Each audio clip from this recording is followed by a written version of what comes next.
Welcome to Money Management Channel. Long term portfolio series la இன்னைக்கு நம்ம discuss பண்ண போற ஸ்டாக் என்னன்னு பாத்தீங்கன்னா Nestle Indiaவை பத்தி நம்ம டீடைலா டிஸ்கஸ் பண்ண போறோம். மார்க்கெட்ல வந்து இப்ப Nestle வந்து ஒரு நல்ல ஒரு ஹையர் வேல்யூவேஷன்ல தான் ட்ரேட் ஆயிட்டு இருக்கு. அதே மாதிரி ஸ்டாக்லி வந்து நிறைய கார்ப்பரேட் ஆக்ஷன்ஸ் எடுத்துட்டு இருக்காங்க. இப்ப ரீசெண்டா வந்து பாத்தீங்க அப்படின்னா இது 25,000 ரூபாய்க்கு பக்கமா ட்ரேட் ஆகுது. கொஞ்சம் காஸ்ட்லியா இருக்கிறதுனால இது எல்லா ரீட்டைல் பர்சனும் இதை பை பண்ண முடியாது. அதனால வந்து கூடி சீக்கிரம் இந்த ஸ்டாக்கை வந்து இப்ப ஸ்பிளிட் பண்ண போறாங்க. அதுக்கு உண்டான ரெக்கார்ட் டேட் எல்லாமே இப்ப அனௌன்ஸ் பண்ண போறாங்க.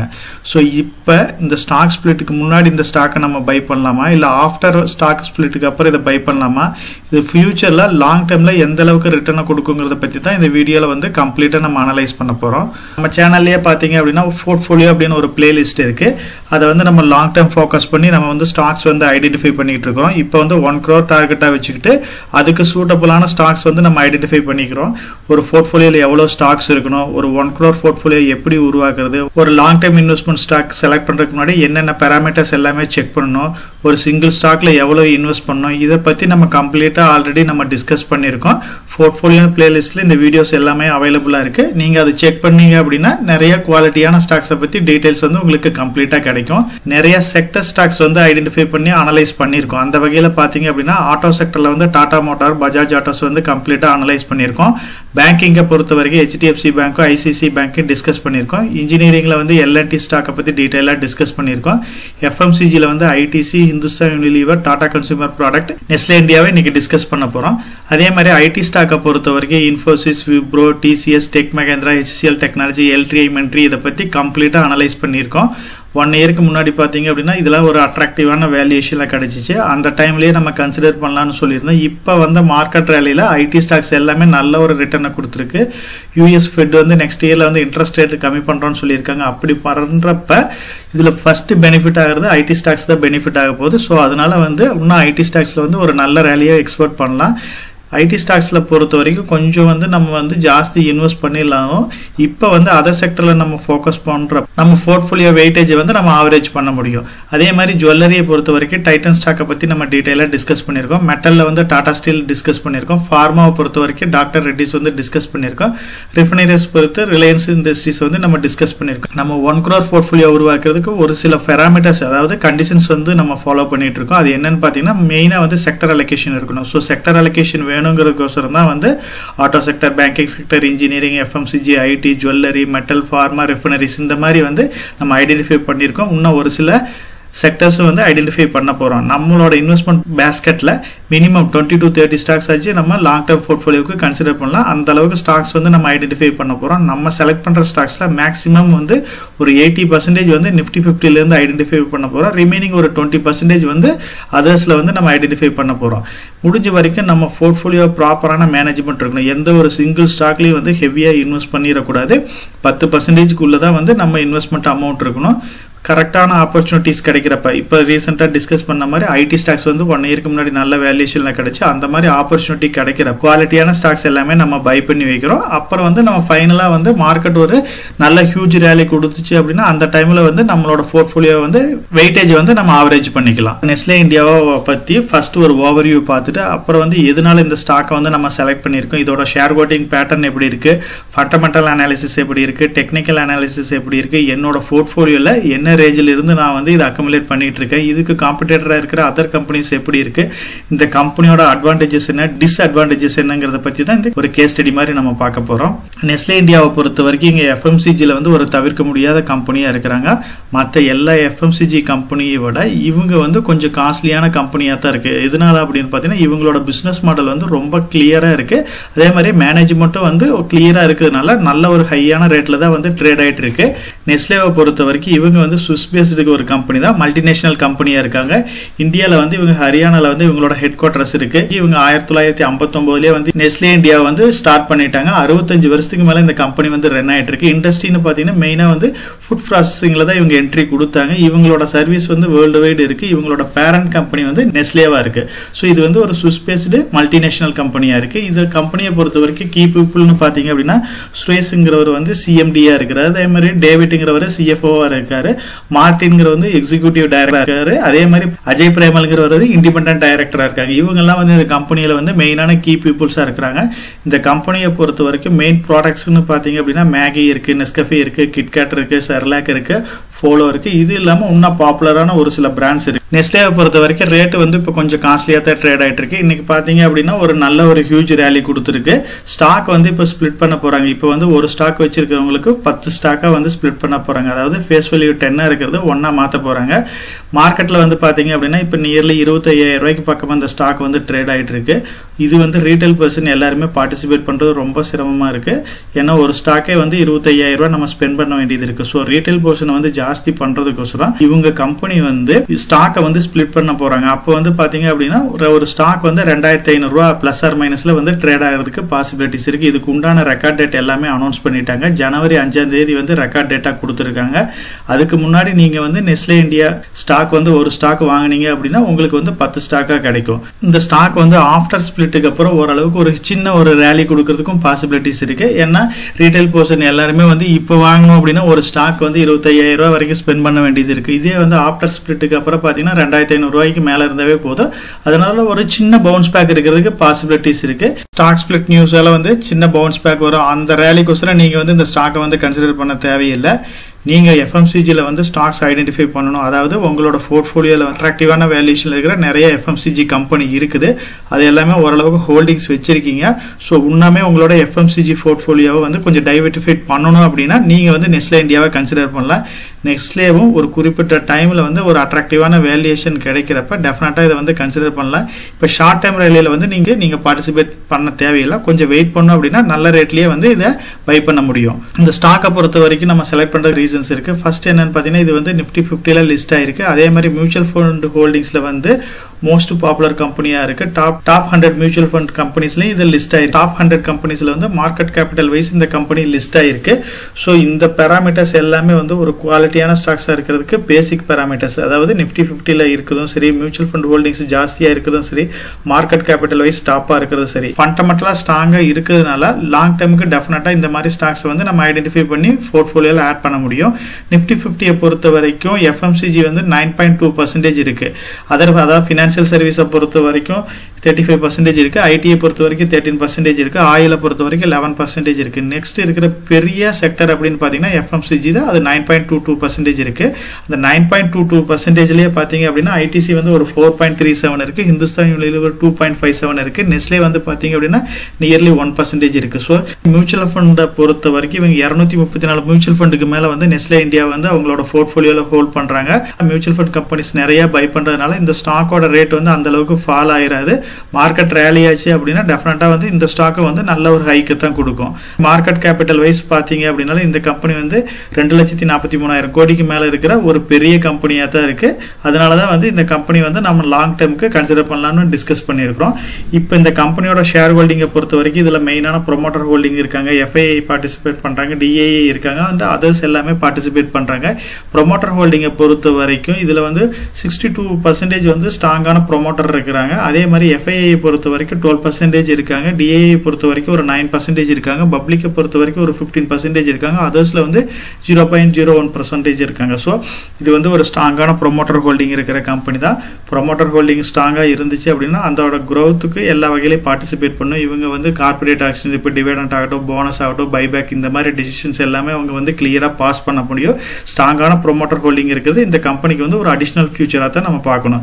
ஷேர் ஹோல்டிங் பேட்டர்னை பொறுத்த வரைக்கும் கம்பெனியோட ப்ரொமோட்டர் 2020 வந்து 62.76% இருந்தாங்க. இப்போ ரீசெண்டா 23 வரைக்கும் பாத்தீங்கன்னா அதே 62.76 தான் இருக்கு. ஸோ ப்ரொமோட்டர் ஹோல்டிங்கை பொறுத்த வரைக்கும் எந்த ஒரு சேஞ்சஸும் இல்லை. எஃப்ஐஐ பொறுத்த வரைக்கும் 2020 12.84 இருந்தது, இப்போ 12.10 இருக்கு. அதுலயும் ஒரு பெரிய சேஞ்சஸ் எதுவுமே இல்லை. டிஐஐ பொறுத்த வரைக்கும் 7.75 இருந்தது, இப்போ 9.32 மாறி இருக்கு. குறிப்பிட்ட பர்சன்டேஜ் வந்து டிஐல வந்து ரைஸ் ஆயிருக்கு. அதே மாதிரி பப்ளிக்கை பொறுத்த வரைக்கும் 16.65 இருந்தது, இப்போ 15.81 இருக்கு. இந்த லாஸ்ட் 3 இயர்ஸா பொறுத்த வரைக்கும் நெஸ்லே இந்தியால ப்ரொமோட்டர் ஹோல்டிங் வந்து எந்த ஒரு சேஞ்சஸ் இல்லை. ப்ரொமோட்டர்ஸ் ஆகட்டும், எஃப்ஐ ஆகட்டும், டிஐ ஆகட்டும், பப்ளிக் வந்து ஓரளவுக்கு அதே நியூட்ரலான ஹோல்டிங்ஸ் தான் வந்து மெயின்டைன் பண்ணிட்டு இருக்காங்க. ஃபண்டமெண்டல் அனாலிசிஸ்ல 2 பேராமீட்டர் செக் பண்ண போறோம். பினான்சியல ஃபர்ஸ்ட் வந்து பேலன்ஸ் ஷீட் பார்க்க போறோம். அதே மாதிரி இந்த கம்பெனியோட ப்ராஃபிட் லாஸ் வந்து நம்ம செக் பண்ண போறோம். பேலன்ஸ் ஷீட்டை பொறுத்த வரைக்கும் இந்த கம்பெனி வந்து ஓரளவுக்கு கிளியரா தான் இருக்கு.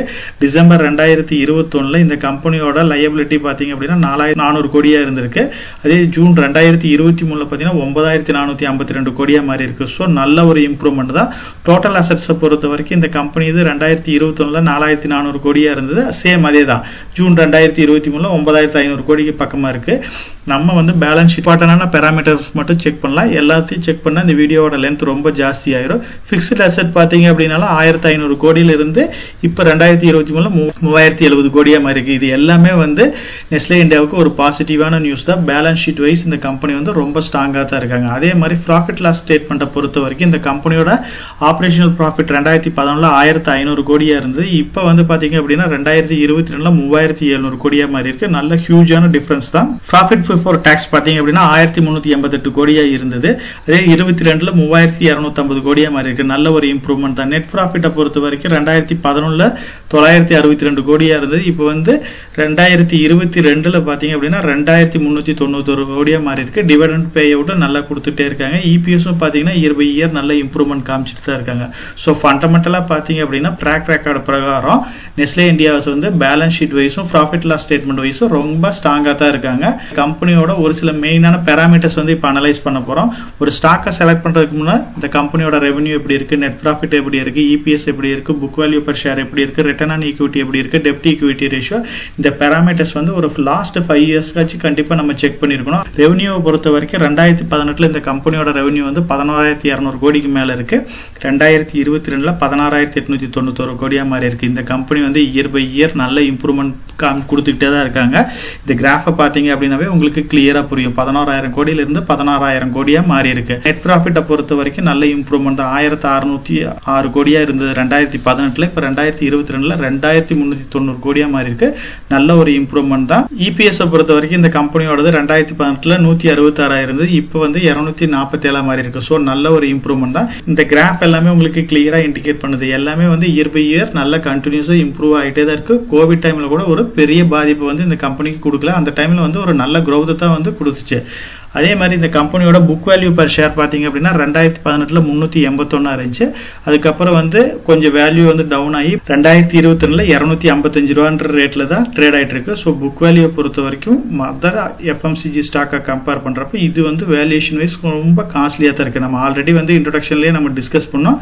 இது வந்து கொஞ்சம் காஸ்ட்லியான ஷேர் தான். வேல்யூ வைஸ் கொஞ்சம் ஜாஸ்தியா தான் இருக்கு. ரிட்டர்ன் ஆன் ஈக்விட்டியை பொறுத்த வரைக்கும் 2018 43 இருந்தது. இப்போ 97 ஆயிருக்கு. நல்ல இம்ப்ரூவ்மெண்ட் தான். கோவிட் டைம்ல பாத்தீங்க அப்படின்னா எஃப்எம்சிஜி ஸ்டாக்ஸ் எல்லாமே நல்ல ஒரு ரிட்டர்ன் கொடுத்துச்சு. அதுக்கப்புறம் பாத்தீங்க அப்படின்னா அந்த அளவுக்கு பெரிய ரிட்டர்ன் கொடுக்கல, இருந்தாலும் ஓரளவுக்கு அட்ராக்டிவான ரிட்டர்னை கொடுத்துருக்கு. டெப்ட் ஈக்விட்டி ரேஷியோவை பொறுத்த வரைக்கும் 2018 0.01 இருந்தது. அதுக்கப்புறம் பாத்தீங்க அப்படின்னா 2022 0.01 இருக்கு. கோவிட் டைம்ல கொஞ்சம் ரைஸ் ஆச்சு. மறுபடியும் அவங்க கடனை குறைச்சு இப்போ 0.01 லெவல்ல தான் மெயின்டைன் பண்றாங்க. ஆல்மோஸ்ட் இந்த கம்பெனி வந்து டெப்ட் ஃப்ரீ கம்பெனினே சொல்லலாம். ஏன்னா உங்களுக்கு கடன் வந்து பெரிய அளவுக்கு கிடையாது. ஒரு கம்பெனியை நம்ம செலக்ட் பண்றதுக்கு முன்னாடி இது வந்து ஒரு மெயினான கன்சிடரேஷனா நம்ம கன்சிடர் பண்ணிக்கணும் டெப்ட்டை பொறுத்த வரைக்கும். ஸோ டெப்ட் வந்து கிளியரா இருக்கு. இந்த கம்பெனிக்கு வந்து இது ஒரு அடிஷனல் பெனிஃபிட்டா தான் நம்ம பார்க்கணும். நெக்ஸ்ட் நம்ம டெக்னிக்கல் அனாலிசிஸை பொறுத்த வரைக்கும் இந்த கம்பெனியோட மேனேஜ்மெண்ட் வந்து கிளியரா இருக்காங்க. அதுல எந்த ஒரு ப்ராப்ளமும் கிடையாது. அதே மாதிரி எஃப்எம்சிஜிங்கிறது வந்து ஒரு தவிர்க்க முடியாத செக்டர். இதுக்கு வந்து நல்ல ஃபியூச்சர் இருக்கு. ஸோ அதனால வந்து இந்த கம்பெனி வந்து ஃபியூச்சர்ல நல்லா பர்ஃபார்ம் பண்றதுக்கு தான் நிறைய பாசிபிலிட்டிஸ் இருக்கு. நெக்ஸ்ட் இந்த கம்பெனியோட பிரைஸ் வந்து எந்த அளவுக்கு சேஞ்சஸ் ஆயிட்டு இருக்கு, அதே மாதிரி பிஇ ரேஷியோ எந்த அளவுக்கு சேஞ்சஸ் ஆயிட்டு இருக்கு, என்னோட இன்வெஸ்ட்மெண்ட் போர்ட்ஃபோலியோல நான் என்ன ரேட்ல இருந்து பை பண்ணிட்டு இருக்கேன், இதுக்கு என்னென்ன கம்பெனிஸ் காம்படிட்டரா இருக்குன்னு இப்ப பார்க்கலாம். பிரைஸை பொறுத்த வரைக்கும் இந்த கம்பெனி 2006 பிலோ 5000 கீழே தான் ட்ரேட் ஆயிட்டு இருக்கு. இயர் பை இயர் நல்ல இம்ப்ரூவ்மெண்ட் ஆயிருச்சு. இந்த கிராஃப்லயே உங்களுக்கு கிளியரா தெரிஞ்சிருக்கு. இப்போ வந்து 25000 ரூபாய்க்கு மேல இந்த கம்பெனி வந்து ட்ரேட் ஆயிட்டு இருக்கு. ஸோ லாங் டேர்ம்ல இந்த கம்பெனி வந்து ஒரு நல்ல ஹியூஜ் ரிட்டர்னை கொடுத்துட்டே இருக்கு. பிஇ ரேஷியோ பொறுத்த வரைக்கும் இந்த கம்பெனியோட ஆவரேஜ் பிஇ வந்து பாத்தீங்க அப்படின்னா 48 இருக்கு. அதுக்கப்புறம் நல்ல இம்ப்ரூவ்மெண்ட் ஆகி இந்த பிஇ வந்து இப்போ எபோவ் 80க்கு மேல ட்ரேட் ஆயிட்டு இருக்கு. ஸோ பிஇ பொறுத்த வரைக்கும் இது கொஞ்சம் காஸ்ட்லியா தான் இருக்கு. அதை எஃப்எம்சிஜி ஸ்டாக்ஸ் எல்லாமே கொஞ்சம் காஸ்ட்லியா இருக்கும். மற்ற ஸ்டாக்கை விடவே இது கொஞ்சம் காஸ்ட்லியா தான் இருக்கு.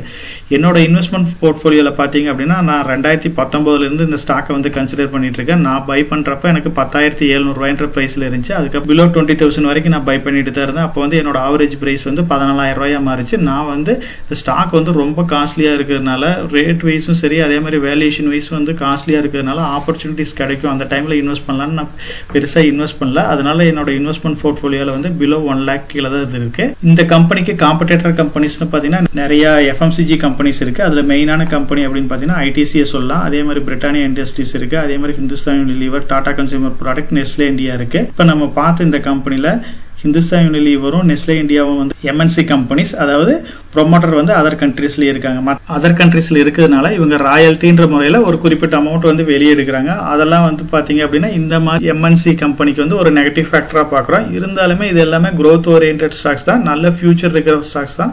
அதனால வந்து கன்சிடர் பண்ணலாம். ITCயை பொறுத்த வரைக்கும் இப்போ வந்து PE ரேஷியோ பிரகாரம் நான் இப்போ ஷார்ட் லிஸ்ட் பண்ணியிருக்கேன். அதுல வந்து ஓரளவுக்கு லோயர் வேல்யூஷன்ல PEன்னு பாத்தீங்க அப்படின்னா 28ல வந்து நமக்கு வந்து ITC தான் இருக்கு.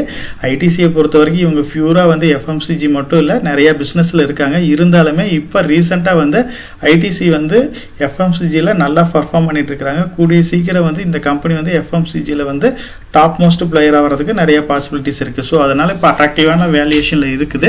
ஒருவேளை ITCல இருந்து FMCG கம்பெனி தனியா ஸ்பிளிட் பண்றாங்க அப்படின்னா அப்ப வந்து ITCயோட வேல்யூஷன் வந்து ரைஸ் ஆகிறதுக்கு பாசிபிலிட்டிஸ் இருக்கு. நெக்ஸ்ட் பார்க்க போறது பிரிட்டானியா இண்டஸ்ட்ரீஸ், ஹிந்துஸ்தான் யூனிலீவர் பாத்தீங்கன்னா எபோவ் 50க்கு மேல இருக்கு. ரெண்டுமே கொஞ்சம் வந்து காஸ்ட்லியா தான் இருக்கு. அதே மாதிரி அதுக்கப்புறம் பாத்தீங்க அப்படின்னா டாடா கன்சூமர் வந்து 73ல இருக்கு. இது எல்லாத்தையும் விட ஜாஸ்தியா இருக்குதுன்னு பாத்தீங்கன்னா நெஸ்லே இந்தியா தான் இருக்கு. இப்போ 84ன்ற ரேஞ்சில் ட்ரேட் ஆயிட்டு இருக்கு. இவங்களோட பிசினஸ் மாடல் வந்து கிளியரா, இவங்களோட ப்ராஃபிட் வந்து இயர் பை இயர் நல்ல இம்ப்ரூவ்மெண்ட் காமிச்சிட்டு இருக்கு. இந்த டைம் அந்த ரிசல்ட்ஸ்ல பாத்தீங்க அப்படின்னா ஹிந்துஸ்தான் யூனிலீவர் ஆகட்டும், ITC எல்லாமே வந்து அவங்களோட வால்யூம் ஜாஸ்தி பண்ணல, அவங்களோட ப்ராடக்ட் குவான்டிட்டியை குறைச்சு ரேட்டை ரைஸ் பண்ணி தான் ஓரளவுக்கு ப்ராஃபிட் காமிச்சாங்க. நெஸ்லே இந்தியா வந்து அப்படி இல்லாம ஓரளவுக்கு கொஞ்சம் வால்யூமும் ஜாஸ்தியானதுனால இப்போ இந்த அளவுக்கு ட்ரேட் ஆயிட்டு இருக்கு. இந்த கம்பெனியை பொறுத்த வரைக்கும் PE 84 இருக்கு, இண்டஸ்ட்ரி PE வந்து 52 இருக்கு. அதே மாதிரி ப்ரொமோட்டர் ஹோல்டிங் 62% இருக்கு. ஸ்ட்ராங்கான ப்ரொமோட்டர் ஹோல்டிங் தான். FI 12% இருக்கு, DI 9% இருக்கு. 52 வீக் ஹைன்னு பாத்தீங்கன்னா 25,675 ரூபாய்க்கு போயிருக்கு. லோனு பாத்தீங்கன்னா 17,880 ரூபாயா இருக்கு. கரண்ட் மார்க்கெட் பிரைஸ் புக் வேல்யூட 85 டைம்ஸ் வந்து ஜாஸ்தியா இருக்கு. ஸோ இது வந்து ரொம்ப வேல்யூஷன் வைஸ் ஜாஸ்தியா இருக்கிறதா. ஃப்ரீ கேஷ் ஃப்ளோ பாத்தீங்க அப்படின்னா 2,196 கோடியா இருக்கு. மார்க்கெட் கேபிட்டல் வந்து 2,44,000 கோடிக்கு மேல இருக்கு. டெப்ட்னு பாத்தீங்கன்னா வெறும் 288 கோடி தான் இருக்கு. டெப்ட் ஈக்விட்டி ரேஷியோ 0.10 இருக்கு. டோட்டலா வந்து பாத்தீங்க அப்படின்னா இந்த கம்பெனி வந்து வேல்யூஷன் வைஸ் கொஞ்சம் காஸ்ட்லியா இருந்தாலும் ஃபண்டமெண்டலா ஸ்ட்ராங்கான கம்பெனி தான், நல்ல ஃபியூச்சர் growth கொடுக்குற கம்பெனியா தான் இருக்கு. இந்த கம்பெனிக்கு ஒரு சில பாசிட்டிவ்ஸ் இருக்கு, ஒரு சில நெகட்டிவ்ஸ் இருக்கு. பாசிட்டிவ்னு பாத்தீங்கன்னா இந்த கம்பெனி வந்து ஆல்மோஸ்ட் டெப்ட் ஃப்ரீ, அதாவது நல்ல ரிட்டர்ன் ஆன் ஈக்விட்டியும் கொடுக்குது. அதே மாதிரி ஹெல்த்தியான டிவிடெண்ட் பே அவுட் கொடுக்குறாங்க. இதெல்லாம் இந்த கம்பெனிக்கு பாசிட்டிவா பாக்குறோம். நெகட்டிவ்னு பாத்தீங்கன்னா இந்த கம்பெனி வந்து புக் வேல்யூ வந்து ரொம்ப காஸ்ட்லியா இருக்கு. அதே மாதிரி சேல்ஸ் growth வந்து கொஞ்சம் குறைஞ்சிருக்கு. ஸோ இது வந்து நெகட்டிவா பாக்குறோம். என்னோட பாயிண்ட் ஆஃப் வியூல இந்த கம்பெனியை வந்து நீங்க லாங் டைமுக்கு டெஃபினட்டா கன்சிடர் பண்ணலாம்.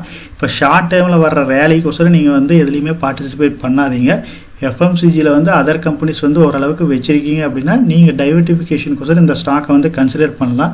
இப்ப இல்லைனாலும் மார்க்கெட் வந்து ஏதாச்சும் ஒரு ஹியூஜான கரெக்ஷன் கொடுக்குது, இல்ல இந்த ஸ்டாக்ஸ்ல ஏதாச்சும் ஒரு நியூஸ் வந்து கரெக்ட் ஆகுது அப்படின்னா அந்த மாதிரி டைம்ல வந்து இந்த ஸ்டாக்ல என்ட்ரி கொடுங்க. கொஞ்சம் அவசரப்படாம ஆப்பர்ச்சுனிட்டி கிடைக்கிறப்ப நீங்க வந்து SIP மோட்லயோ லம்சம் மோட்லயோ இதுல இன்வெஸ்ட் பண்ணோம் அப்படின்னா நமக்கு ஃபியூச்சர்ல நல்ல ரிட்டர்னா இந்த கம்பெனி கொடுக்கும்.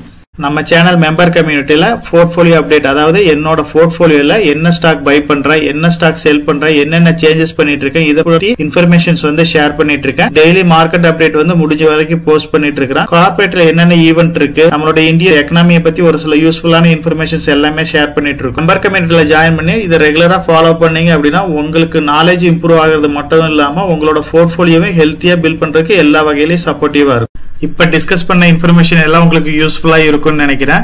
இந்த வீடியோ உங்களுக்கு யூஸ்ஃபுல்லா இருந்துச்சு அப்படின்னா நம்ம சேனலை வந்து சப்ஸ்கிரைப் பண்ணுங்க, நம்ம வீடியோவை லைக் பண்ணுங்க, ஷேர் பண்ணுங்க. கமெண்ட் செக்ஷன் ஓப்பன்ல தான் இருக்கு.